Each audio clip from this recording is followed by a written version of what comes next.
আসসালামু আলাইকুম। আশা করি সবাই ভালো আছে, সেই সাথে আমরাও ভালো আছি। অনেক দিন পর একটা লং ভিডিও আপলোড করছি।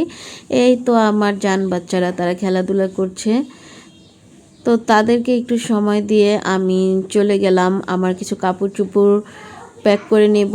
সেজন্য এখান থেকে একটা শপিং ব্যাগ বের করে নেব, যেহেতু অনেক দিন যাবত চলে আসছি। আর বড় আপু আজকে বিরাট আয়োজন করছি, এখানে পোলাও, রোস্ট, ডিমের কোরমা, আর এই যে গুড়টা বের করে রাখছি এটা দিয়ে আজ বিবিখানা পিঠা হবে। আর এগুলো আমি একটু গুছিয়ে রাখছি, যেহেতু ঘর ভর্তি মেহমান, ঘরটাকে গুছিয়ে রাখাও অনেক বেশি টাফ হয়ে যাচ্ছে। আর সুকেশটাকে আমি একটু মুছে গুছিয়ে দিলাম। তারপর আর কি করার, তো আমি দেখছি কি কি রান্না হচ্ছে। ডিমের কোরমা তো আমার অনেক বেশি পছন্দ রোস্ট পোলাওর সাথে, আর এই সালাদ গুড ফর হেলথ, লেবু, এটা হলেই আমার আর অন্য কিছু লাগে না। তারপরে বড় আপু অনেক বেশি আয়োজন করেছে, এখানে সালাদটাকে মেখে নিচ্ছে। আর ফ্রাইডে স্পেশাল দেখবা রোস্ট পোলাও বিরিয়ানি এসব খেতেই সবচেয়ে বেশি মজা লাগে।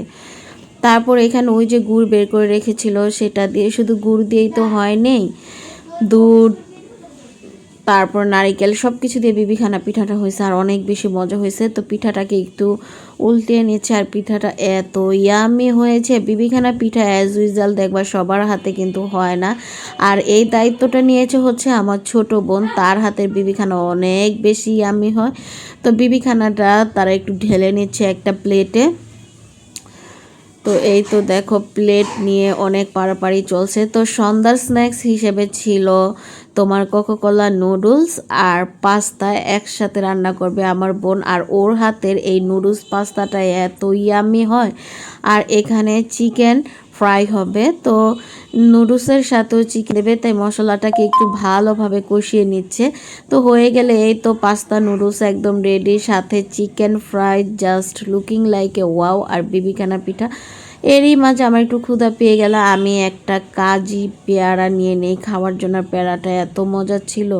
তো দুই চুলায় কিন্তু আরও দুইটা বিবিখানা বসিয়ে দিয়েছে, মোট 3টা বিবিখানা। আর এইখানে আমার সেজু বোন চলে যাবে তার শ্বশুরবাড়িতে, বিয়ের দাওয়াত আছে, তাই সে আমার মেয়ের হাতে মেহেদি দিচ্ছে। আমার মেয়ে খুব সুন্দর মেহেদি দেয়।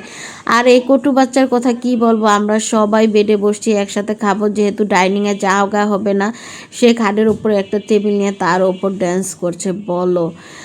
তারপরে এখানে রাতের জন্য আয়োজন হচ্ছে গুড়া মাছ চচ্চড়ি, কচু দিয়ে ইলিশ মাছ দিয়ে অনেক রান্না।